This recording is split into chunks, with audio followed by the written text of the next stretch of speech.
Speaking of weed, staying off the weed. I mean, that's a hot topic right now. Yeah. I think as someone who's used it since I was 14, Jack is just as long.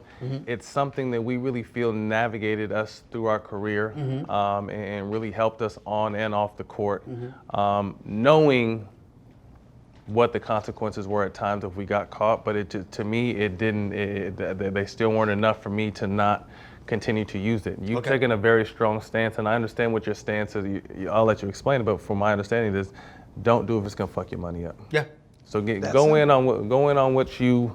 But I'm glad you said it. But it's really that simple to me. It's never been. Anything more than that? Once again, I have to go back to my roots without telling family, friend, business. Right.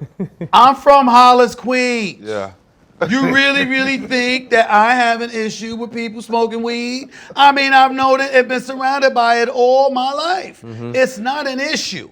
It's an issue when you let it affect your money. That is my issue. I have never, now me personally, I've never wanted to do it. The reason why is this. My mentality is this. Anything that inebriates me in any way potentially empowers somebody else, which is why I leaned on your statement when you said about my ignorance about it, because I'm like, I'm glad you said that because I am.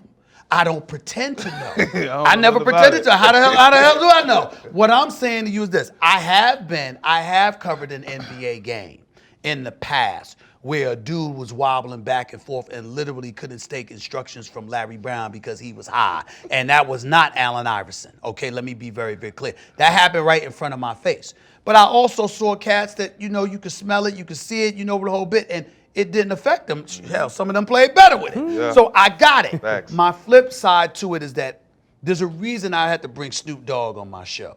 Because Snoop Dogg had to articulate I think I have a strong command of the English language. I think I speak fluent English. And I'm like, I don't understand why the hell people can't understand what I'm saying. I am not saying you shouldn't do it because you shouldn't do it. I'm saying if you work in a league where they're telling you it's going to affect your money, right, as hard as you work to get that money, why give it away for that? Right. Now, if you wasn't giving it away from that, I'm good with it. If you sat up there and went like this, look, man, I make 10 million. If I do this, it might cost me 500,000, Stephen A. I can afford it. Well, I got nothing to say. I got nothing. It's like, okay, this makes sense. But when you are literally whining and crying about how the league should change their policy, as some players have done. While you in the game. Just because you can't get your way. All right, I usually equate, and I'll bring children into that equation for an example. All of us are fathers here. Just imagine for a second. Well, Daddy, I need you to change this rule because I don't like it. It doesn't work for me. Excuse me? It don't work like that. Who do you think you are? You have the right to do what the hell you told. Period. This is not a democracy. I don't give a damn what Oprah tells you. It ain't a democracy. Okay, not in this house. You're going to do what you're supposed to do because you are the child and I am the adult. Well, essentially, that's what a league is saying to you in a roundabout way, not to disrespect you, but there's a power structure. You volunteered to play. You wasn't drafted. This is what you chose. Well, you knew the rules when you signed the contract. Exactly, that's what I'm saying. And so if you know the rules, understand, you're going to be held accountable for it. I'm just of the mindset, as I said earlier, I'm not just a black man, I'm a brother. I don't have anything against anybody. But I love my brothers, man. And my attitude is if I see you doing anything that I think is detrimental to you, I'm going to let you know. And if I know you personally, then it's going to be personal. And meaning I'm going to approach you personally. If I don't know you, but I have this platform, then I'm going to use the platform to send that message if you find yourself in the news. What I will never do is dime you out. I'll never tell on you and cost you your money. Right. But if you allow yourself to get caught and you in the public You're gonna eye, speak on it. Now I'm going to speak on it. If I saw you, it could be anything. It's weed, it could be anything. If you've had other issues that you've had to deal with, you too. Then Stephen A. come up to you, yo man, come here. Oh, yeah. We'll rap to y'all. Especially after that brawl. That's right. I said, you see what you doing? What are you doing? No. Say this, do that, because we need you back in the league, getting your money, doing what you got to do. Period. And I would want y'all to do the same for me. Right. My whole argument in the stance that, understanding that we really just feel now being former athletes that we can kind of be the shield for it. And I'm working with UCLA on a cannabis research program, but to me, they're pumping us full of opioids to get us back on that field. I mean, we're possessions to them, and we understand it's a process and whatever it is, and we're high paid, a commodity for them, but they're causing, so they'll pump you full of anything, shoot you full of Toradol, have you on all kinds of prescription drugs that are masking one thing, causing a long-term effect on the other hand, but then want to penalize you for cannabis. I was in the drug program towards the end of my career and got close with a couple guys that were running it, and they told me, over 200 guys in here just for that alone. Let me respond to that. That's a very smart, cogent argument, cannot be disputed. Here's your problem. That's their rules. Their rules. Now, their rules that you agreed to abide by. Right. So, in other words, if we put our big boy pants on and we addressing stuff the way that it needs to be addressed, you could make that argument. Hell, take it all the way up to Capitol Hill for crying out loud. There are ways to do it, but it's a slow, grueling, tedious process that nobody wants to go through. Al going through it. Totally understand. Here's the problem. It's still their rules. And it's their money you want. So at some point in time, while you're making the argument, knowing that they're wrong, once again, we could even go and switch the subject and we could go back to Kaepernick or anybody else. Sure, they're wrong. What black man has been in a working environment where we felt the rules were totally fair? Just tell me who that is. Because I never met him. Right. I've never met him. Right. I have never met him. Guess what? I don't know white people who felt all the rules were fair to them. Right. It's the world we live in, and at some point in time, what is measured is your level of discipline in the face of adversity, because that's what separates the men from the boys. For example, y'all are doing this podcast, two intelligent brothers that are real. You're going to cut through the chase. You're going to get the stuff. All of this stuff is true. But you didn't put a camera here and here and there and just sit here. You got a crew of people around you. Right. So why are these people working with you? Because they have faith in you. And to make us better. Not just to make you better, but they have faith in you. They have faith in your ability to perform and that you're going to exercise the discipline that it takes to reach new heights.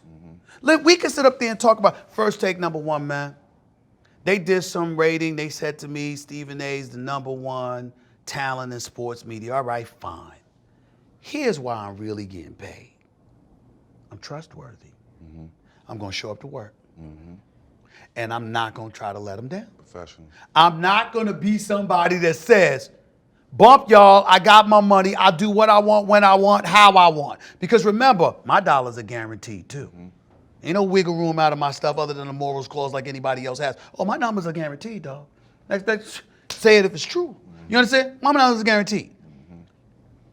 You don't get that without trust. Right. They said, we trust you to do that. So for me to do anything that deviates from that is an indictment against me, because now I've shown I'm not trustworthy. Right. And that word is going to spread and circulate, and then people are going to be reluctant to do business with me because I'm not trustworthy. It's like, how do you not see that, particularly as black people, knowing what disadvantages we're operating under? Right. And that's what I'm talking about. Y'all asked me to come here and do an interview with y'all. Y'all were waiting for me. I wasn't waiting for y'all because this is y'all show. So guess who was here waiting? Now imagine what it would have been like if I got here before y'all. You see what I'm saying? It's like, just use your logic and understand this is the world that we're living in. And when you talk business with people, it's not just about your ability, it's about your ability to be trusted. And that's what you have to have. And this, to me, whether it's weed or anything else, is just the latest increment or the latest example, the latest obstacle that's in your path, testing whether or not you can be trusted to handle your business in spite of the circumstances being less than ideal for you. And a lot of players don't understand when they fail drug tests or when they get caught in the streets, they hurting the cause, all the work Al's doing. You know, you said it was a slow grind. It is a slow grind, but we getting there. He got David Stern to say weed should be legal. That's right. So it's a slow grind, but when guys fail drug tests or get caught, they don't understand. They hurting the cause, and it's gonna be longer and longer before it's legal. Yeah, it's all little things. It's all little things. Like, for example, you know, usually I'm suited and booted. You know, y'all can dress like that. Y'all can do that. I can't all the time. Right. Because of the platform that I have available to me and the people who are watching on a come up, y'all have earned the right to sit here exactly how y'all are. Do you remember this though? The first Sure. time I did ESPN. That's right. I saw you. I did one show, and the second time I seen you say, "Put a suit on." Put a suit on. Put a Exactly suit what on. I told him. And I put the suit on. I had a 4-year career with ESPN. That's right. I remember that like And by the yesterday. way, it's not finished. It's not finished. It's not finished. I'm coming for you. The point that I'm trying to make to you, the point that I'm trying to make is that I didn't tell him to put a suit on because I like a suit. I said they view you Yeah. in such a way. Yeah. They view you in such a way. So when I'm talking to y'all, I'm saying, look, man, I got mine, but it ain't no fun being successful by yourself. Well, You want to Right, reach bring me. everybody I along. mean, I talk to a whole bunch of cats trying to reach back and help the best way I possibly can because I want them to be successful. And I think that, you know, when I'm talking to athletes or whatever, and I'm getting on them and you see me going off, if you notice, I'm looking pissed because I want you to succeed. Yeah. I'm not happy that you're struggling. Right. I'm not happy that you're failing. I'm like, wait a minute, do what you're supposed to do. Then venture out. As Denzel once said to me, do what you have to do so you can do what you want to do. Yeah. Right. That's what it's all about. And that's the kind of message that I think we all should be preaching collectively.